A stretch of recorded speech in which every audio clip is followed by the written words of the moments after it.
नमस्कार मित्रों, संगम दक्ष के ऑनलाइन पोर्टल पर आप सभी का एक बार पुनः स्वागत है। मित्रों, लास्ट टाइम हमने उत्तराखंड जिला सीरीज में बात किया था पौड़ी गढ़वाल जनपद के फर्स्ट लेक्चर के ऊपर। पहला हमने लेक्चर इसमें पढ़ा था। इसमें हमने जाना था पौड़ी गढ़वाल का स्थापना के विषय में कि पौड़ी गढ़वाल जो है किस प्रकार से 1840 में, जब 1839 में कुमाऊं कमिश्नरी या कुमाऊं जनपद के दो पार्ट किए जाते हैं, कुमाऊं जनपद और गढ़वाल जनपद। तो गढ़वाल जनपद का जो है मुख्यालय श्रीनगर से पौड़ी 1840 में स्थानांतरित कर दिया जाता है और इसके साथ ही पौड़ी जिले की स्थापना हो जाती है। और स्थापना के क्रम में ये उत्तराखंड का दूसरा डिस्ट्रिक्ट माना जाता है। इसमें हमने जाना इसके बाद कि 1960 में पौड़ी से ही हमने कुछ पार्ट इसका अलग करके चमोली बनाया था। 1969 में आपने देखा कि हमने गढ़वाल कमिश्नरी जो बनाया। इससे पहले एक ही कमिश्नरी आपके उत्तराखंड में होता था, कुमाऊं कमिश्नरी। अगली जो दूसरी कमिश्नरी बनाई आपने वो 1969 में गढ़वाल मंडल या गढ़वाल कमिश्नरी के नाम से बनाया और इसका जो मुख्यालय था वो कहाँ आपने बनाया था? पौड़ी गढ़वाल को। आगे आप बढ़े थे तो आपने पढ़ा था 31 मार्च 1976 को कुमाऊं मंडल विकास निगम और गढ़वाल मंडल विकास निगम दो अलग अलग इकाई बनाए गए। कुमाऊं मंडल विकास निगम का मुख्यालय आपने नैनीताल में बनाया और गढ़वाल मंडल विकास निगम का जो मुख्यालय आपने बनाया ये पौड़ी गढ़वाल में बनाया था। फिर आपने जाना कि हिल स्टेशन का इसको दर्जा दिया था। इसके बाद हमने जाना इसका स्थिति विस्तार को। चारों ओर 7 उत्तराखंड के ऐसे जिले हैं जो इससे बाउंड्री बनाते हैं तथा उत्तर प्रदेश का बिजनौर जिला पौड़ी गढ़वाल के साथ सीमा साझा करता है। इसके बाद हम आगे बढ़े थे। हमने जाना था इसके सामान्य परिचय को, बेसिक इंट्रो को, कि यदि क्षेत्रफल पूछेगा पौड़ी गढ़वाल जिले का तो 5329 वर्ग किलोमीटर या 5330 वर्ग किलोमीटर एरिया रखने वाला यह जनपद है और इस क्रम में उत्तराखंड में इसका चौथा स्थान आता है।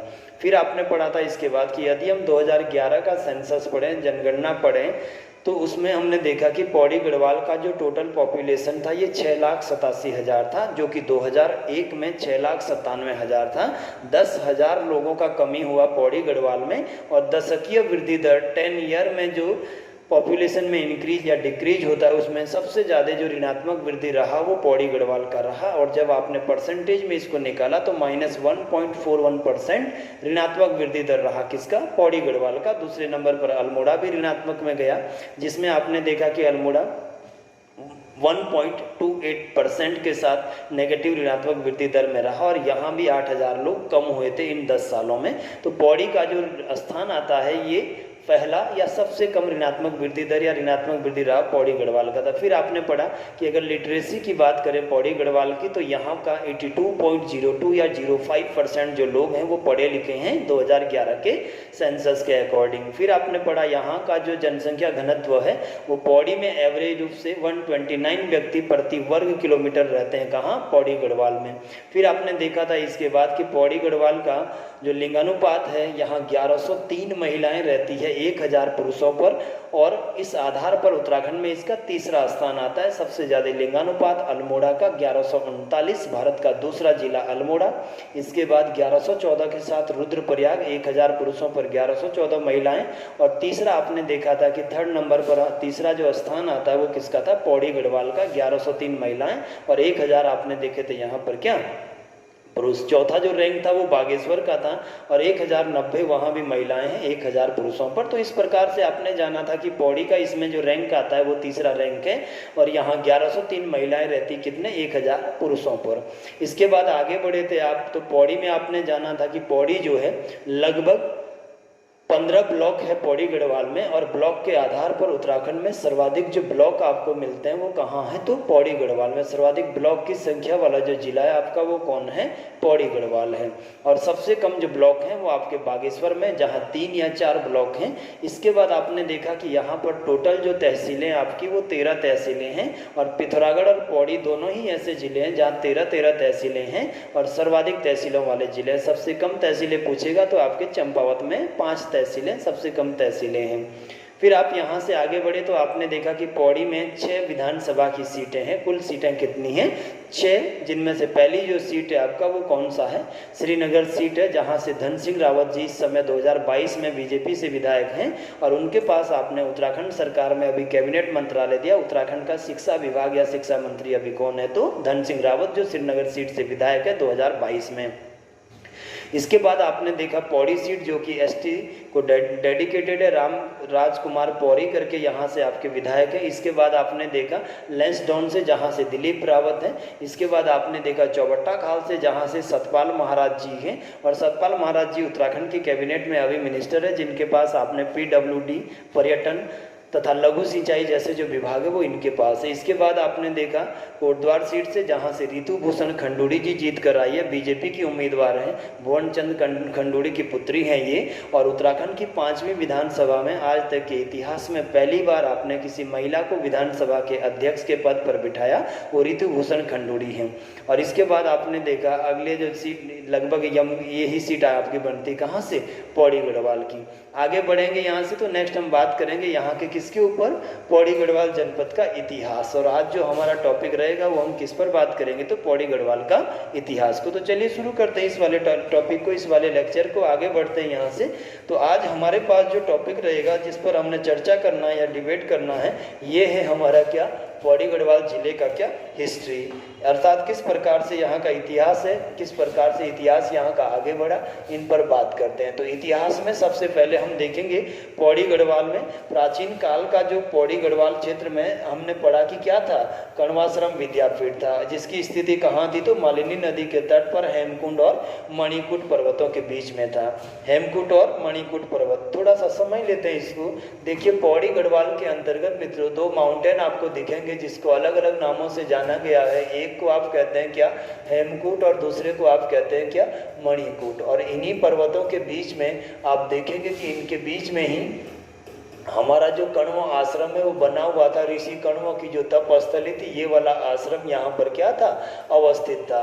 और यहीं पर इसके बॉटम से एक रिवर फ्लो करता था जिसका नाम क्या था, मालिनी नदी के नाम से जानी जाती है। किस नाम से जानी जाती थी, मालिनी नदी। कौन सा रिवर था, मालिनी नदी के नाम से आप जानते थे। और मालिनी का जो उद्गम होता है मित्रों, ये दूधातोली के बॉटम में ही चैलूसेण का डांडा आता है। यहाँ पर कौन सा डांडा, चैलूसेण का डांडा, इस जगह से निकलती है मालिनी नदी और ऋषिकेश के रावती भाटा में आकर ये जो है संगम बनाती, किसके साथ, तो गंगा नदी के साथ। किसके साथ संगम बनाती है, तो गंगा नदी की सहायक नदी है मालिनी नदी। इसके बीच में हमने देखा इसके बॉटम में कौन सा आश्रम था, तो कण्व आश्रम। कण्व आश्रम से पहला ही क्वेश्चन आपके लिए जो रहेगा मित्रों वो ये रहेगा कि कण्व आश्रम किन किन लोगों की तपस्थली रहा है, किन किन लोगों ने यहाँ तपस्या किया है। तो पहला ऋषि कण्व की तपस्थली रहा है, इसी के आधार पर इसका नाम क्या रखा मित्रों आपने, तो कण्व आश्रम। तो पहली किसकी तपस्थली रहा, ऋषि कण्व की। दूसरा मित्रों यहाँ तुलसीदास ने भी क्या है, योग साधना या तपस्या किया था। और तुलसीदास ने यहाँ रहकर कौन सी पुस्तक की रचना की थी, अभिज्ञान शाकुंतलम लिखा था। कौन क्या लिखा था, अभिज्ञान शाकुंतलम की रचना की थी, ठीक है ना। तीसरा ये बोला जाता है कि ऋषि वशिष्ठ ने भी पौड़ी के इस स्थान पर तपस्या किया था। तो तीसरा किसकी तपस्थली रहा था, ये ऋषि वशिष्ठ की। और चौथा अगर बात करेंगे मित्रों तो ये ऋषि गौतम की भी तपस्थली रहा है। किसकी तपस्थली रहा है, ऋषि गौतम की। तो इन 4 लोगों ने मित्रों तपस्या किया था कहाँ पर, ये जो कण्व आश्रम आप देख रहे हैं जो हेमकूट मणिकूट पर्वतों के बीच में मालिनी नदी के तट पर है। अगला पढ़ते हैं मित्रों की इसी जगह पर ये जो राजा दुष्यंत था मित्रों, कौन था, राजा दुष्यंत और शकुंतला की प्रेम गाथाओं का भी उल्लेख किया गया। राजा दुष्यंत और किसकी, शकुंतला की जो प्रेम प्रसंग का उल्लेख है मित्र वो इसी आश्रम में मिलता है। और इनकी जो संतान हुई वो राजा भरत, इस राजा भरत का जन्म भी मित्रों कहाँ हुआ, तो कण्व आश्रम में। और इन्हीं के नाम पर हमारे देश का नाम मित्रों आगे क्या रखा गया, भारत। ये जो कण्व आश्रम है मित्रों, इसकी अगर बात करेगा तो वर्तमान नाम आप बार बार इसको बोलते हैं कि इसका नाम क्या हो गया है, चौका घाट है। क्या नाम है, तो चौका घाट इसका रखा गया है। और कालिदास तुलसीदास ने जो कालिदास यहां पर जो है जो आपका लिखा मित्रों, ये तुलसीदास नहीं होगा, क्या होगा, ये तुलसीदास ही होना चाहिए।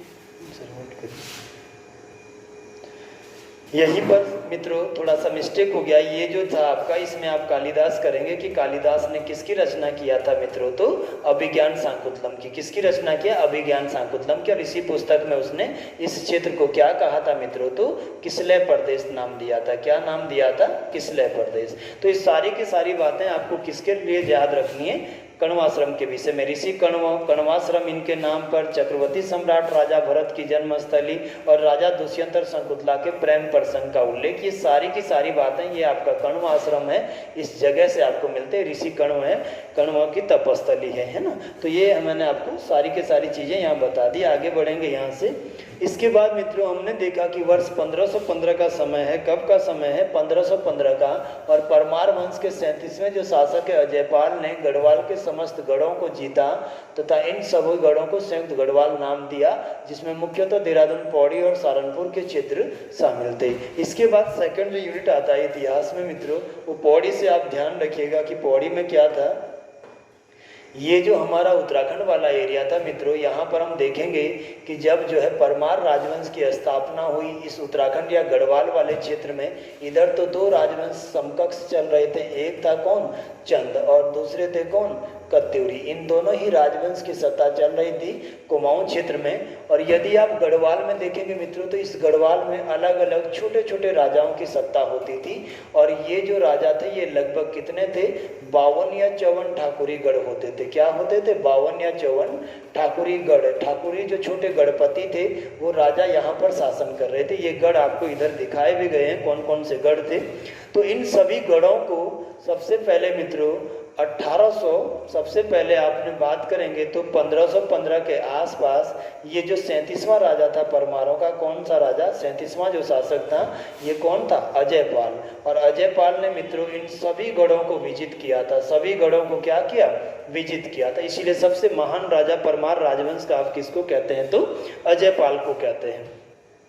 जब अजयपाल ने सभी गढ़ों को जीता मित्रों, तो इस समय तक जो सबसे महत्वपूर्ण गढ़ था वो होता था कौन सा? चमोली का चांदपुर गढ़। अर्थात इन सब में जो सबसे महत्वपूर्ण गढ़ या सबसे शक्तिशाली गढ़ था वो कौन सा? चांदपुर गढ़ चमोली। और ये गढ़ मित्रों आटागाड़ नदी के तट पर होता था। ये उत्तराखंड यूके आपके लिए पूछा है कि किसके तट पर था, तो आटागाड़ के। और इस वाले क्षेत्र में जो है, इसी क्षेत्र में अजयपाल शासन करता था। और अजयपाल ने अपने चारों ओर के सभी गढ़ों को जीता तथा 1515 में इसने इन सभी चीज़ों को नाम दिया। पूरे के पूरा जो क्षेत्र है उसको एक साथ नाम दिया क्या? संयुक्त गढ़वाल। और जब संयुक्त गढ़वाल बनाया अजयपाल ने 52 गढ़ों को जीत के, तो ये जो पौड़ी था ना हमारा, ये पौड़ी, देहरादून, सहारनपुर वाले एरिया, ये सब के सब किसके पार्ट हो गए? संयुक्त गढ़वाल के। तो इस प्रकार से ये जो पौड़ी है ये पार्ट बना था किसका? संयुक्त गढ़वाल का। अब देखो इन गढ़ों की अगर बात करेंगे तो मूल तो कौन कौन से गढ़ है आपको पूरे याद नहीं रखना है। इनमें से जो पेपर में आना है, देखो गढ़ों के नाम है नागपुर गढ़, आपका कोलीगढ़, स्वानगढ़, कल्याणगढ़, वांगरगढ़ कुछ नहीं पूछेगा, कोयलीगढ़, भरपूरगढ़ कहीं नहीं पूछना, कुंजणीगढ़, कुंजणी वन आंदोलन भी हुआ मित्रों, आपने पढ़ा कुंजणी वन आंदोलन टिहरी गढ़वाल में, वहीं पर ये गढ़ था। सिलगढ़ नहीं आना है, मुंगरागढ़ आप याद रखिएगा, पूछा जाएगा, रैकागढ़, मौलियागढ़, उपूगढ़ मित्रों, उपूगढ़ के गढ़पति टिहरी वाले क्षेत्र में ही आपको मिलेंगे। नालागढ़ ये देहरादून वाले पार्ट में पूछा जाएगा, सांकरीगढ़, रामीगढ़, बिराल्टागढ़, चांदपुरगढ़ मित्रों ये चमोली वाला सबसे जो है शक्तिशाली गढ़ था। चौंडागढ़, तोपगढ़, रानीगढ़, श्री गुरुगढ़, बधानगढ़, बधानगढ़ मित्रों अगला पूछा जाएगा आपका। इसके बाद आपका आएगा लोबागढ़, दसोलीगढ़, कंडारागढ़, पौड़ी के आसपास के सारे एरिया हैं, दोनागढ़, रतनगढ़, एरासूगढ़, इंडियागढ़, लंगूरगढ़, पौड़ी और चमोली की सीमा रेखा पर पूछा भी गया था मित्रों, संधि भी हुआ है। बागगढ़, गढ़कोटगढ़, गढ़तांगगढ़, वनगढ़, बरदारगढ़, चांदकोटगढ़, नयालगढ़, अजमेरगढ़, कांडागढ़ पौड़ी गढ़वाल के अंतर्गत ही, सवालीगढ़, बदलापुरगढ़, संगोलागढ़, गुजड़ूगढ़, गुजड़ू आंदोलन पौड़ी गढ़वाल का आपने पढ़ा है मित्रों, तो पौड़ी गढ़वाल में जौंटगढ़, देवलगढ़, देवलगढ़, इसके बाद कौन सा? लोधगढ़, इसके बाद कौन सा? जौलापुरगढ़, चंपागढ़, डोंडराकांडगढ़, आपका भुवनागढ़ और लोधनगढ़। मेन जो 3-4 गढ़ है वो आपको याद रखने। तो यही 52 के 52 गढ़ों को विजित किया था किसने? अजयपाल ने। किसने जीता था? अजयपाल ने, है ना। और इसने बनाया था क्या? संयुक्त गढ़वाल। और फिर आपका जो पौड़ी है वो संयुक्त गढ़वाल का क्या है? भाग बनाया था। चलिए आगे चलते हैं, यहाँ से नेक्स्ट देखते हैं। इसके बाद अगली बात करें, इसके बाद तो नेक्स्ट हम पढ़ेंगे कि आगे जब यहाँ से इतिहास बढ़ेगा तो प्राचीन काल में इस क्षेत्र में क्या होता था। प्राचीन काल में इस क्षेत्र में क्या होता था? अनेक गढ़ थे तथा ये मैंने आपको समझा दिया। प्रमुख चांदपुर गढ़ था चमोली में आटागाड़ नदी के तट पर। इस चांदपुर गढ़ को बसाया था 888 में परमार राजवंश के जो राजकुमार थे कनकपाल। वर्तमान में चमोली में आटागाड़ नदी के तट पर उस समय उत्तराखंड का सर्वाधिक शक्तिशाली गढ़ था। मैंने आपको अभी बताया मित्रों, 1517 से 1518, 19, 1492 में अपनी राजधानी चांदपुरगढ़ चमोली से स्थानांतरित करी थी। ठीक है ना। ये आपका राज राजेश्वरी देवी मंदिर है। इस पर बात कर लेते हैं। देखो क्या हुआ जब अजयपाल ने जो है क्या किया मित्रों। सबसे पहले अजयपाल कहाँ का राजा था? चमोली के चांदपुर गढ़ी का। कहाँ का था? चांदपुर गढ़ी। और ये चांदपुर गढ़ी मित्रों कहाँ है? चमोली में। कौन से रिवर के तट पर है? आटागाड़। आटागाड़ कहाँ से निकलती मित्रों? तो दूधातोली की पर्वत श्रृंखलाओं से। कहाँ से निकलती है? तो दूधातोली से। किसकी सहायक नदी है मित्रों? आटागाड़ तो पिंडर की। चांदपुर गढ़ी के अलावा कौन सा शहर इसके तट पर है? तो गैरसैंण मित्रों, पेपर में छपेगा। गैरसैंण किसके तट पर है? तो उत्तराखंड की ग्रीष्मकालीन जो कैपिटल है। अब यहाँ से राजधानी शिफ्ट करा अजयपाल ने। जैसे ही संयुक्त गढ़वाल बनाया वैसे ही मित्रों इस चांदपुर गढ़ी से इसने कैपिटल शिफ्ट किया। और फिर ये आ गया अलकनंदा नदी। ये कौन सी नदी है मित्रों? अलकनंदा। और इस अलकनंदा नदी के तट पर यदि आप देखेंगे तो यहाँ पर बसा हुआ है क्या? देवलगढ़। क्या बसा है मित्रों? देवलगढ़। देवलगढ़ को बसाए थे हिमाचल प्रदेश के कांगड़ा के राजा। कहाँ का राजा था? हिमाचल प्रदेश के कांगड़ा का। और इसका नाम क्या था? राजा देवल। उन्हीं के नाम पर मित्रों ये शहर किस नाम से जाना जाता है? देवलगढ़। अब ये जो अलकनंदा नदी के तट पर देवलगढ़ था, सबसे पहले जब अजयपाल यहाँ राजधानी लाया, ये राजधानी शिफ्ट किया था मित्रों इसने 1514 ईस्वी में। कब शिफ्ट किया था? 1514। यही आपके लिए आंसर आया है पेपर में। हालांकि किताबें अलग अलग देती है इसको। जब यहाँ कैपिटल शिफ्ट किया तो सबसे पहले अपनी कुल देवी का मंदिर बनाया देवलगढ़ में इन्होंने। और ये कुल देवी कौन थी? तो राज राजेश्वरी देवी थी। कौन थी? राज राजेश्वरी देवी। और परमारों की कुल देवी है। ये आपको दिखाया गया, ये आपको जो है यहाँ जो दिख रहा है। ठीक है ना। इसके बाद इसी ने देवलगढ़ में एक बैठने की जगह है मित्रों। इसके समय में एक चबूतरा होता था इस तरह का, जहाँ पर डिस्कशन या डिबेट या चर्चा के लिए बैठते थे। और इसको कहते थे मित्रों क्या? सोम का भांडा। क्या है? सोम का भांडा। और ये सोम का भांडा बड़ा चर्चा में रहा है। इसकी स्थापना भी इस स्थान पर इन्हीं के द्वारा की गई थी। यहीं पर ये जो गोरखनाथ पंथ है मित्रों, गोरखनाथ पंथ यदि आप हिंदी साहित्य में देखेंगे तो लगभग 9 कवियों का एक समूह है, जिनका जो आदि पुरुष था गोरखनाथ पंथ का मित्रों, ये सन्यासी लोग हैं जो पीले वस्त्र धारण करते हैं, कान में कुंडल रहते हैं। तो इनका जो आदि पुरुष था मित्रों, ये आदि पुरुष कौन था? सतनाथ। और सतनाथ ने कहाँ जन्म लिया था मित्रों? तो सतनाथ ने जन्म लिया था कहाँ? देवलगढ़ में। और जबकि इनका जो प्रवर्तक माना जाता है मित्रों, जिसने गोरखनाथ पंथ को आगे बढ़ाया, ये गुरु गोरखनाथ था। तो प्रवर्तक कौन था? गुरु गोरखनाथ। और आदि पुरुष कौन था मित्रों? तो सतनाथ थे। ठीक है ना। इसके बाद देवलगढ़ में हमने जाना कि अलग यहाँ पर क्या है? राजराजेश्वरी मंदिर, सोम का भांडा, गोरखनाथ है ना। और ये जो मित्रों केव है ना, गोरखनाथ पंथ के लोगों से संबंधित जो गुफाएं हैं, इन गुफाओं के चारों ओर गोरखनाथ ऋषियों के या इनसे संबंधित चित्र बनाए गए मित्रों। तो गोरखनाथ पंथ से संबंधित गुफाएं भी कहाँ हैं? देवलगढ़ में। और काल भैरव का मंदिर है मित्रों यहाँ पर, जो किससे संबंधित है? गोरखनाथ पंथ का महत्वपूर्ण देवता माना जाता है। ये भी कहाँ पर है? देवलगढ़ में। तो राजधानी शिफ्ट हुआ था मित्रों कब? 1514 में। आटागाड़ नदी के तट पर चांदपुरगढ़ था, वहां से शिफ्ट किया अजयपाल ने। अलकनंदा नदी के तट पर 1514 में लाया और यहाँ पर बनाया देवलगढ़ को। देवलगढ़ को राजा देवल ने बसाया था। कांगड़ा हिमाचल प्रदेश का था। अभी पर्यटक स्थलों में पढ़ेंगे मित्रों। और यहाँ राज राजेश्वरी देवी, कुल देवी, सोम का भांडा, गोरखनाथ जो आदि पुरुष है मित्रों, सतनाथ, उनका जन्म, ये सब चीज़ें आपको कहाँ मिलेगी? तो चांदपुर, ये आपका देवलगढ़ में मिलेगी। और वही बात वो यहाँ पर आपसे कर रहा है। इसके बाद आगे बढ़ेंगे। इसी स्थान पर अजयपाल ने अपनी कुल देवी किसका मंदिर बनाया? राज राजेश्वरी मित्रों, मैंने आपको क्लियर करा दिया। और ये आपका जो है राजराजेश्वरी देवी का मंदिर है। 1519 में अजयपाल ने अपनी राजधानी को पुनः देवलगढ़ पौड़ी से श्रीनगर स्थापित किया। इस पर भी बात कर लेते हैं। देखो यहाँ पर यदि आप बात करेंगे तो यहाँ पर क्या है, देखिए ये जो आपका देखो सबसे पहले कहाँ था, तीनों चीज़ों को कंपेयर कर लीजिएगा ताकि कभी भी डाउट ना रहे। देखो फर्स्ट जो कैपिटल था परमार राजवंश का मित्रों, ये लगभग 888 से लेकर और आपका क्या 1514 ईस्वी तक ये रहा आपका चांदपुर गढ़ी चमोली में। कहाँ रहा मित्रों? चांदपुर गढ़ी चमोली में। चांदपुर गढ़ी कहाँ है? तो चमोली में। किस नदी के तट पर है? तो आटागाड़। रिवर कौन सी है? ये आटागाड़। बार बार मैं आपको बता रहा हूँ और शायद अब तो याद ही हो गया होगा पूरा ही। यहाँ से अजयपाल ने बदला मित्रों। फिर अगली नदी कौन सी आ गई? अलकनंदा नदी। कौन सी नदी आ गई? अलकनंदा। कौन सी मित्रों? तो अलकनंदा उत्तराखंड की तीसरी सबसे लंबी नदी, 195 किलोमीटर लंबाई। इसके तट पर ये आपका क्या है? ये आपका है देवलगढ़। क्या है मित्रों? तो देवलगढ़। और यहाँ अजयपाल अपनी राजधानी लाया मित्रों। कब? तो 1514 ईस्वी में। और 1514 से 1517 ऑथेंटिक जो डेट दिया रहता है वो ये है मित्रों। 3 साल इसकी राजधानी कहाँ रही? देवलगढ़ में। 3 साल तक यहाँ रहा। फिर एक बार फिर राजधानी परिवर्तन की घोषणा करी मित्रों अजयपाल ने। और अब कहाँ आ गया? अलकनंदा नदी के तट पर ही। ये कौन सी नदी है? अलकनंदा। और इसके तट पर बसा हुआ है आपका कौन सा शहर? श्रीनगर, पौड़ी गढ़वाल का, जिसको आपने 31 दिसंबर 2021 को क्या बनाया? उत्तराखंड का नवा नगर निगम बनाया। तो इस श्रीनगर में लेकर आया। और ये कैपिटल कब आएगी? तो 1517 में। और 1517 से लेकर मित्रों 1804 ईस्वी तक इनकी जो कैपिटल रहेगी परमारों की वो कहाँ रहेगी? तो श्रीनगर में रहेगी, है ना।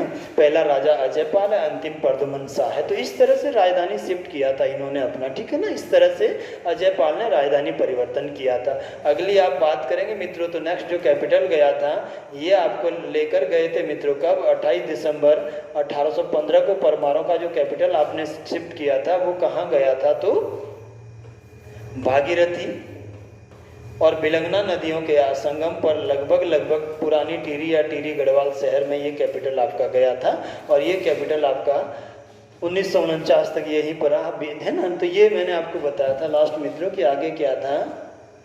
इस तरह से राजधानी इनका क्या है? शिफ्ट हुआ था, ठीक है ना। इसके बाद आगे बढ़ते हैं। यहाँ से हमने पढ़ा था, यहाँ से नेक्स्ट हम बात कर रहे थे किसकी? कि 1519। इसको 1519 नहीं पढ़ना है, आपने 1517 ध्यान रखना है। मूलतः जो क्वेश्चन आया वो 17 से पूछा गया है, ठीक है। आगे बढ़ते हैं। देखो श्रीनगर में ही अजयपाल ने मित्रों क्या बनाया था? अजयपाल भवन। अब देखो जब ये राजधानी श्रीनगर लाएगा तो श्रीनगर में ही क्या बनाएगा? अजयपाल भवन। इस तरह का एक राजमहल बनाएगा जिसमें अपना कैपिटल शिफ्ट करेगा, अपना राजमहल इसको बनाएगा। और इस भवन की प्रशंसा मित्रों 1828 में कुमाऊं का दूसरा कमिश्नर कर्नल ट्रेल करके गया था, ठीक है ना। इसके बाद यही प्रशासन चलाते थे ये प्रसिद्ध अंग्रेज अधिकारी कर्नल ट्रेल। ये देखिए लिखा हुआ है प्रशंसा की तथा अलकनंदा नदी में आई भीषण बाढ़ के कारण आगे ये भवन जो है 1849 के आसपास नष्ट हो जाता है। श्रीनगर में ही अजयपाल ने 1515 में कालिका देवी मठ या कालिका देवी मठ का जो है स्थापना किया था, ठीक है ना। आगे बढ़ते हैं, यहाँ से नेक्स्ट देखते हैं आगे क्या ये कह रहा है। नेक्स्ट आगे बढ़ते हैं। गोरखनाथ पंथ का जो प्रवर्तक था वो गुरु सतनाथ है। और सतनाथ का भी जन्मभूमि तपोभूमि कहाँ है? पौड़ी गढ़वाल है। मैंने अभी आपको बोला कि आदि पुरुष कौन है? गुरु सतनाथ। और प्रवर्तक कौन है? गोरखनाथ। और फिर कितने अनुयायी हुए इसमें? तो 9 अनुयायी हुए। इसके बाद मित्रों 1636 में शाहजहां के सेनापति नवाजत खान ने इसी क्षेत्र पर आक्रमण किया जब यहाँ रानी कर्णावती शासन कर रही थी। और ये बैटल इनका कहाँ हुआ? तो मोहनचट्टी में, है ना। देखिए इसके बाद क्या होता है मित्रों, मैंने आपको बताया था कि आगे जो घटना हुआ आपका यदि आप देखेंगे तो क्या हुआ। देखो 1627-28 में जैसे ही जहांगीर का डेथ हुआ, जहांगीर का मृत्यु हुआ, इसका बेटा खुर्रम अगला राजा बना मुगल शासन, है ना। और ये खुर्रम किस नाम से जाना जाता है? तो शाहजहां के नाम से। जब ये राजा बना मित्रों तो इसने पूरे भारत के जितने भी भारत के संपूर्ण भारत में इस समय जो राजा या राजकुमार थे मित्रों, इन सभी को आमंत्रित किया था अपने राज्याभिषेक में। कहाँ आमंत्रित किया था? अपने राज्याभिषेक में आमंत्रित किया था, ठीक है ना। और ऐसा कहते हैं इतिहासकार कि इस समय जो हमारे इस उत्तराखंड और गढ़वाल का राजा था, ये गढ़वाल का राजा कौन था? श्याम शाह था। कौन था मित्रों? श्याम शाह। और श्याम शाह ने अपने पुत्र किसको जो है इस राज्याभिषेक में जाने को कहा था? तो ये था महीपति शाह। और महीपति शाह ने इसी समय जो है इस राज्याभिषेक में जाने से क्या है, मना कर दिया था। इसीलिए मित्रों शाहजहां के दरबार के जितने भी मुस्लिम दरबारी कवि हैं, इन्होंने महीपति शाह को अक्खड़ राजा की उपाधि दी थी। क्या कहा था? अक्खड़ राजा। वो इसीलिए कहा गया था क्योंकि इसके राज्याभिषेक में नहीं जाता है। कहीं ना कहीं ये बात शाहजहां के दिल में थी कि वो उत्तराखंड पर अपना जो है अपमान जो ये था या इसका बदला लेने के लिए उत्तराखंड पर कभी भी जो है आक्रमण करेगा। अब देखो आगे 1630 में आपने देखा कि महीपति शाह राजा बनेगा और ये कब तक रहेगा? 1635 तक। 5 साल ये परमारों का शासक रहता है। कहाँ? गढ़वाल क्षेत्र में। ऐसा कहते हैं इतिहासकार कि 1632-33 ईस्वी में जब ये हरिद्वार में कुंभ मेले के दौरान जा रहा था तो इस दौरान इन्होंने अनेक नागा साधुओं की हत्या कर दी थी। भूलवश इनको पता नहीं कि ये जो नागा साधु है ये कौन है, तो इनकी हत्या कर दी थी। किसकी मित्रों? नागा साधुओं की। और इनके श्राप से ही ये जो है आगे क्या है, इसने स्वयं को क्या करवा लिया था? अंधा करवा लिया था। क्या करवा लिया था? अंधा। और बाद में तो मित्रों इसने क्या किया था? 1635 में काकवा मोर के युद्ध में जबरन अपने प्राण त्याग दिए थे, जैसा कि इसको ज्योतिषी ने कहा था। उसी आधार पर बनवारी दास के साथ 1635 में काकवा मोर के युद्ध में मारा गया कौन? महीपति शाह। अब जैसे ही महीपति शाह का मृत्यु हुआ मित्रों, इस समय इसका जो पुत्र था इसका नाम क्या था? पृथ्वीपति शाह। क्या था मित्रों? पृथ्वीपति शाह। और ये जो पृथ्वीपति शाह है ना, ये लगभग 10 से 11 वर्ष का था इस समय। कितने साल का था? 10 से 11 वर्ष का।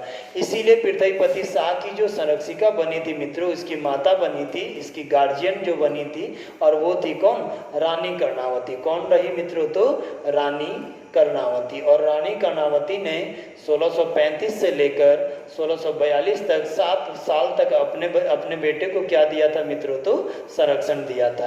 अब जैसे ही शाहजहां को इस बात का पता लगा कि गढ़वाल में कोई महिला शासिका है इस समय जो शासन कर रही है, तो शाहजहां ने अपना सेनापति किसको यहाँ आक्रमण करने के लिए भेजा? 1636 में तो नवाजत खां को, है ना। अब देखो जानते हैं मित्रों, ये जो नवाजत खां यहाँ अटैक करने के लिए आया उत्तराखंड वाले क्षेत्र पर, नवाजत खां के बारे में समझते हैं कि आखिर क्या रीजन रहे कि इतना बड़ा जो मुगल सेनापति मित्रों ये हार गया किससे? रानी कर्णावती से। ठीक है ना। ये आपका उत्तराखंड वाला पोर्शन है और उत्तराखंड में भी ये गढ़वाल वाला पोर्शन है। और गढ़वाल में भी 1635 से यदि आप बात करेंगे तो 1642 तक जो शासिका है या गार्जियन है पृथ्वीपति शाह की, वो कौन है? रानी कर्णावती है। कौन है मित्रों? रानी कर्णावती। और इसी के समय में यदि आप देखेंगे तो ये हमारा दिल्ली जो राष्ट्रीय राजधानी क्षेत्र है मित्रों, इस दिल्ली से उत्तराखंड पर पहला आक्रमण किया था। किसने करा था? तो 1636 में ये करा था। किसने? नवाजत खां ने। और नवाजत खां कौन था मित्रों? तो शाहजहां का सैनिक था। किसका सैनिक था? शाहजहां का। और अपने अपमान का बदला लेने के लिए ही इसने भेजा था उत्तराखंड पर अटैक करने के लिए। किसको मित्रों? नवाजत खां को। अब देखिए इस आक्रमण की जो सूचना थी वो इस रानी कर्णावती के पास सिखों के जो गुरु हैं वो गुरु हरराय ने पहुंचा दिया था। किसने पहुंचा दिया था? हरराय ने। और इसी कारण से ये अवेयर हो गई थी रानी कर्णावती पहले ही युद्ध से। अब देखो जैसे ही मित्रों ये अलकनंदा का वैली है, अलकनंदा वैली में आप बात करेंगे तो ये श्रीनगर है और श्रीनगर की शासिका कौन थी? कर्णावती। और ये मित्रों ऋषिकेश वाला एरिया है। कौन सा है? ऋषिकेश। तो जैसे ही नवाजत खां के सैनिक इस ऋषिकेश से आगे जाते हैं, ये नरेंद्र नगर वाली पहाड़ी है और ये आपका पौड़ी वाला पहाड़ी है, बीच में अलकनंदा वैली है और इसी में ये सेना आगे बढ़ रही थी। वैसे ही पीछे से बॉन्ड कर दिया था, घेर लिया था पूरा के पूरा इस नवाजत खां की सेना को। किसने? रानी कर्णावती की सेना ने, क्योंकि पहले से ही इन पहाड़ियों पर बैठे हुए थे सैनिक और आगे श्रीनगर में रानी कर्णावती ने, यहाँ पर रानी कर्णावती, तो बीच में एक जगह है मित्रों, इस जगह का नाम क्या है? मोहन चट्टी। कौन सी जगह है? मोहन चट्टी। और इसी जगह ये बैटल हुआ था। 1600 बैटल क्या हुआ? संधि हो गया था तुरंत ही। तो मोहन चट्टी में इन दोनों के बीच जो है संधि या युद्ध हुआ था। रीजन ये था मित्रों कि जब ऋषिकेश में क्लोज कर दिया था रानी कर्णावती ने, अर्थात दिल्ली से जितना भी राशन पानी खाना पीना आना था नवाजत खां की सेना के लिए, वो सारा ऋषिकेश में यहाँ पर रोक दिया गया। तो इस प्रकार से मजबूरन जो है संधि करने के लिए बाध्य हो गया। किसका सेनापति? शाहजहां का सेनापति। कौन मित्रों? नजावत खां या नवाजत खां जो भी लिखा होगा।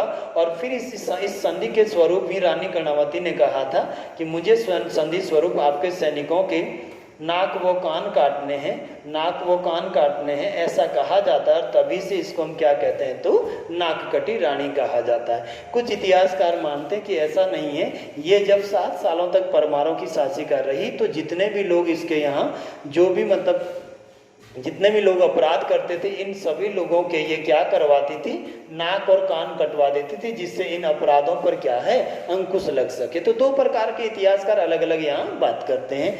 आगे बढ़ते हैं मित्रों, यहाँ से नेक्स्ट बात करते हैं। यहाँ हम बात कर रहे थे किसके ऊपर, तो ऋषिकेश के मोहन चट्टी। मैंने आपको समझा दिया पूरा के पूरा कि किस तरह की चीज़ें हुई, कौन सा सिख गुरु था जिसने इनको जानकारी दी थी।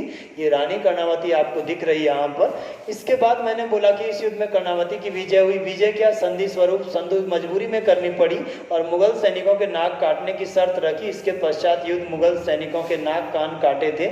इसी कारण कर्णावती को इतिहास में क्या कहते हैं, तो नाक कटी रानी कहा जाता है। 14 मई, इसके बाद समय आगे बढ़ा मित्रों, इस घटना के बाद। तो 14 मई 1840 नहीं है, इसको सही कर दीजिएगा, ये 1804 है। और 1804 को खुड़बुड़ा का युद्ध हुआ। गोरखाओं तथा परमार शासक परदमन शाह के बीच लगभग 10, इसमें जो है परदमन शाह पराजित रहा और 10.5 साल उत्तराखंड में किसकी सत्ता रही, तो गोरखाओं की। अब यहाँ से भी थोड़ा समय लेते हैं, इसके बारे में भी देखिए, यहाँ से थोड़ा सा समझ लेते हैं इसके बारे में कि ये जो गोरखा हुए, ये गोरखों की अगर हम बात करेंगे मित्रों, गोरखों की, तो गोरखों की अगर उत्तराखंड में आपको बात करेगा वो, तो ध्यान रखना कि ये गोरखा जो है ये कब यहाँ पर पहुँचे, 1804 में गढ़वाल वाले एरिया में आया। हालांकि लंबा चौड़ा इतिहास है इनका, बाद में गोरखा वाले लेक्चर में बात करेंगे इसके ऊपर। अभी तो केवल शॉर्ट में समझते चलिए कि 1804 में गोरखा जो है फाइनली कहाँ अटैक कर गया, गढ़वाल क्षेत्र पर। कहाँ मित्रों, गढ़वाल पर। और गढ़वाल पर 1804 में जो अटैक हुआ, ये 14 मई 1804 का दिन था मित्रों। कब का था, 14 मई 1804 का। और इस दिन जो है ये जो युद्ध हुआ था, इसको कहते हैं आप मित्रों, देहरादून के खुड़बुड़ा मौले के आसपास या खुड़बुड़ा मौला में ये बैटल हुआ था, इसीलिए इसको क्या कहते हैं, खुड़बुड़ा का युद्ध कहते हैं। इसमें एक तरफ लड़ रहा था गढ़वाल का राजा परदमन शाह। कौन लड़ रहा था मित्रों, परदमन शाह। उसके साथ जो है हरिद्वार के लंढोरा का शासक था कौन, रामदयाल सिंह। कौन था मित्रों, रामदयाल सिंह लड़ रहा था। और रामदयाल सिंह ने ही यहाँ पर 12,000 जो सेना दी थी, किसको, परदमन शाह को दी थी। और दूसरी तरफ गोरखा लड़ रहे थे, अमर सिंह थापा। पहला कौन था मित्रों, तो अमर सिंह थापा की बात करते हैं। दूसरा कौन था, तो हस्तीदल चौतरिया की बात करते हैं। कौन था, हस्तीदल चौतरिया। तीसरा आपका कौन था, तो ये था आपका कौन, भक्ति थापा। इस तरह से 3-4 ये गोरखा सेनापति थे। और फिर इस युद्ध में कौन मारा गया था, परदमन शाह। तथा गढ़वाल कुमाऊं तो मित्रों 1790 में इनके अधीन आ ही चुका था। गढ़वाल भी 1804 में इनके अधीन आ गया। और 1804 से लेकर 1814 तक लगभग बात करेंगे मित्रों, 14 मई 1804 से लेकर 30 नवंबर 1814 तक की, तो ये लगभग 10 साल 6 महीने का शासन बनता है पूरे उत्तराखंड में और गढ़वाल पर भी। इस प्रकार से इन्होंने शासन किया। कहाँ, इस गढ़वाल वाले क्षेत्र में, अर्थात गोरखों की सत्ता रही पौड़ी गढ़वाल वाले एरिया में भी, है ना। इसके बाद मित्रों हम यहाँ से आगे पढ़ते हैं कि लगभग 30 नवंबर 1814 को जो बैटल हुआ मित्रों, इसको कहते हैं कौन सा युद्ध, खलंगा गढ़ी का युद्ध। कौन सा युद्ध, खलंगा गढ़ी का युद्ध। और ये कहाँ हुआ था, तो देहरादून क्षेत्र में। इसी युद्ध में मित्रों अंग्रेजों ने किसको पराजित कर दिया था, तो गोरखाओं को। किसको हरा दिया, तो गोरखाओं को। और इसके उपरांत मित्रों जब पूरे उत्तराखंड से गोरखाओं को खदेड़ दिया अंग्रेजों ने, तो कौन सी संधि हुई अंत में, संगोली की संधि। और संगोली की संधि का जो डेट है वो या तो 28 नवंबर है मित्रों, 28 नवंबर से शुरू होगा 2 दिसंबर 1815 तक। और जब नेपाल का थापा दल इस संधि को मानेगा नहीं मित्रों, तो फिर आप पढ़ेंगे कि लगभग 4 मार्च 1816 को फाइनली नेपाल के थापा दल ने इस संधि पर हस्ताक्षर किए। तो अंतिम रूप से कब स्वीकार करी गई, 4 मार्च को। हुई कब थी, तो 28 नवंबर से लेकर 2 दिसंबर, है ना। अंग्रेजों की तरफ से ब्लेडसो बैठा हुआ था, गोरखाओं की तरफ से कौन था, गोरखाओं की तरफ से था आपका गजराज मिश्र था, साथ में चौतरिया बमसा जो कुमाऊं का अंतिम सूबा था, ठीक है ना। ये बिहार के चंपारण के संगोली के धनही गांव में संपन्न हुई थी संधि। ये चलिए आगे बढ़ते हैं यहाँ से। इसके बाद जब ये संधि हुई मित्रों, तो ये आपका उत्तराखंड का जो है, इसके उत्तराखंड के 2-3 पार्ट आपने करे थे। इसमें यदि बात करेंगे मित्रों, तो अंग्रेजों ने इस उत्तराखंड को 3 अलग अलग पार्ट में डिवाइड कर दिया था। इस तरह का आपका ये उत्तराखंड था। इसका पहला जो प्रांत, पहला जो भाग बनाया गया था, ये आपका श्रीनगर से लेकर और पूरा के पूरा आपका जो है कुमाऊं तक, इसको इन्होंने कुमाऊं जनपद के रूप में गठित किया। क्या बनाया था? कुमाऊं जनपद। और इसके बाद सेकंड जो था, इसी जनपद की एक तहसील बनाया था मित्रों इन्होंने, जिसको इन्होंने ब्रिटिश गढ़वाल कहा था। सेकंड क्या कहा था? ब्रिटिश गढ़वाल कहा था। थोड़ा सा यहाँ दिमाग लगाइएगा, क्वेश्चन यहाँ से आते हैं। ब्रिटिश गढ़वाल, और ब्रिटिश गढ़वाल कुमाऊं जनपद की एक क्या था? तहसील हुआ करता था 1815 में, ध्यान रखिएगा, है ना। जब कुमाऊं जनपद बनाया मित्रों, तो यहीं पर इन्होंने एक कमिश्नर का पद बनाया, कुमाऊं में कमिश्नर का नियुक्ति किया। और ये 3 मई 1815 को जो कमिश्नर आया था, वो यहाँ पर एडवर्ड गार्डनर पहला कमिश्नर बैठा था। कौन बैठा था कुमाऊं का? ई गार्डनर या एडवर्ड गार्डनर। और इसका जो सहायक आया था मित्रों गढ़वाल को, जिसके इन्होंने सत्ता सौंपी थी, ये आया था 22 जुलाई 1815 को। और इनका नाम था क्या? Colonel trail. कर्नल ट्रेल मतलब सहायक के रूप में आया था किसके साथ? ई गार्डनर के साथ। तो गढ़वाल में आया कर्नल ट्रेल, सहायक था किसका? एडवर्ड गार्डनर का। अब देखो, ये जो रहा कुमाऊं जनपद मित्रों, ये 1815 से लेकर, यदि 1815 से देखेंगे आप, तो 1839 तक ये डिस्ट्रिक्ट के रूप में रहा। और 1839 में इसको आपने कमिश्नरी बनाया। किसको कमिश्नरी बनाया? कुमाऊं को कमिश्नरी बनाया। छपेगा पेपर में। जब ये 1815 में बना मित्रों, तो ये क्या था? नॉन रेगुलेशन प्रांत का दर्जा था इसके पास। कैसा दर्जा था? नॉन रेगुलेशन प्रांत। और नॉन रेगुलेशन प्रांत ऐसे क्षेत्र को कहते थे जो भारत में, ये जो बंगाल का गवर्नर जनरल होता था, बंगाल का जो गवर्नर जनरल था, इसकी नीतियों के बाहर जो स्वतंत्र रहता था, जहां का अलग से कमिश्नर होता था, जो गवर्नर जनरल ऑफ बंगाल की नीतियों का अनुसरण नहीं करता था, बल्कि एक स्वतंत्र प्रांत होते थे। और नॉन रेगुलेशन प्रांत के रूप में ये रहा 1815 से लेकर 1891 तक मित्रों। छपेगा पेपर में, ध्यान रखना। कुमाऊं कमिश्नरी बनी कब? 1839 में। अब देखो मित्रों, जब आपने इसको बनाया ना कुमाऊं को, तो 1815 से लेकर और 1854 तक इसका जो मुख्यालय रखा आपने, ये कहाँ रखा? तो अल्मोड़ा में। कहाँ रखा मित्रों? तो अल्मोड़ा में। और 1854 में अल्मोड़ा की अपेक्षा बहुत तेजी से विकास हुआ नैनीताल का। तो अब मुख्यालय कुमाऊं जनपद का या कुमाऊं कमिश्नरी का कहाँ ले आया आप? नैनीताल के अंतर्गत। ये पूरा नैनीताल का है ना, नैनीताल। इसी में मित्रों आपके लिए क्वेश्चन बनता है कि ये जो तराई जिला गठित हुआ था नैनीताल में, इसकी स्थापना कब हुई थी? 1842 में। और तराई जिले को आपने किस में रखा था? कुमाऊं कमिश्नरी में। कब? 1842। 1848 में एक बार फिर आपने तराई जिले को किससे हटा दिया था? कुमाऊं कमिश्नरी से। 1870 का समय आता है मित्रों, तो काशीपुर को आपने किस में जोड़ा था?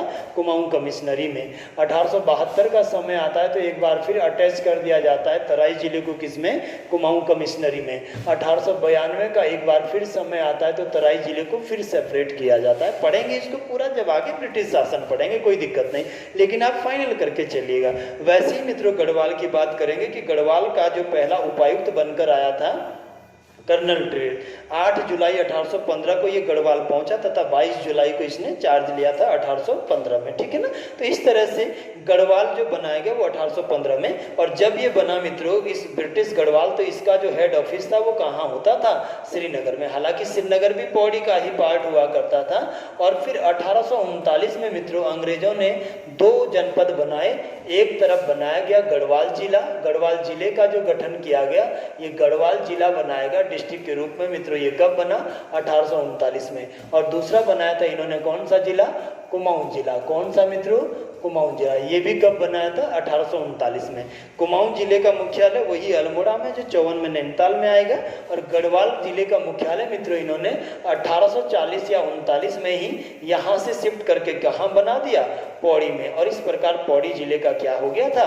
गठन हो गया था, है ना। और आगे तो आप जानते हैं कि 1840 में जब ये डिस्ट्रिक्ट के रूप में बन गया, ये जिला बन गया उत्तराखंड का, या इस क्षेत्र का दूसरा जो जिला आपका गठित हुआ, तो इसके बाद आपने देखा ही है कि लगभग 1960 में चमोली सेपरेट हुआ। 24 जो आपका फरवरी का दिन है 1969 में आपने गढ़वाल कमिश्नरी बनाया। 1976 में आपने गढ़वाल मंडल विकास निगम, कुमाऊं मंडल विकास निगम 31 मार्च को। और इस तरह से इसका हिस्टोरिकल जो बैकग्राउंड है मित्रों, ये लगभग जो है पूरा हो जाता है। किसका? तो आपके गढ़वाल जिले का जो हिस्टोरिकल बैकग्राउंड है ना। यहाँ से आगे बढ़ते हैं। नेक्स्ट आपने देखा था, लास्ट हमने पढ़ा था मित्रों, इसमें लास्ट बात किया था हमने इस पे, ये वाला जो टॉपिक था है ना कि 10.5 साल यहाँ पर किसकी सत्ता रही, गोरखाओं की। तो मैंने आपको सारा का सारा समझा दिया है कि कैसे कैसे आगे बढ़ा समय यहाँ। ये कलंगा नाला पानी का स्मारक है, कलंगा गढ़ी में बना है बलभद्र थापा या बलभद्र शाह का, और सहस्त्रधारा पार्क में बना है किसका, कर्नल जिलेस्पी का। पढ़ेंगे गोरखाओं में विस्तार से। ये आपको जो है गढ़वाल का प्रदुमन शाह 1814 में, कलंगा में 1815 में, संगोली की संधि मित्रों मैंने बोल दिया, धनई गाँव था कहाँ का, बिहार का, संगोली के पास, वहाँ ये संधि हुआ था। इसके बाद आगे बढ़ते हैं मित्रों, तो लास्ट देखते हैं हम आगे कि क्या हुआ था। देखो इसके बाद टिहरी रियासत का अलग उदय हुआ है ना। मैंने अभी आपको बोला कि उत्तराखंड के कितने पार्ट कर दिए गए, 3। ये आपका बना क्या, टिहरी रियासत। और टिहरी रियासत को मित्रों आपने बनाया था कब, टिहरी रियासत तो आप जानते ही हैं सभी लोग कि 28 दिसंबर का वो दिन था जब श्रीनगर से हटाकर 1815 में आपने राजा सुदर्शन शाह को जो है टिहरी की सत्ता दे दी थी है ना, टिहरी रियासत की सत्ता। इस प्रकार से टिहरी का गठन हुआ। ये आपका ब्रिटिश आपका गढ़वाल वाला पोर्शन है, ये वाला मित्रों, इसके बारे में मैंने बता दिया कि श्रीनगर कब मुख्यालय था, पौड़ी कब शिफ्ट हुआ। ये आपका पूरा कुमाऊं कमिश्नरी नहीं कह सकते आप, 15 में कुमाऊं जनपद था, कमिश्नरी 39 में बना था, ध्यान रखिएगा।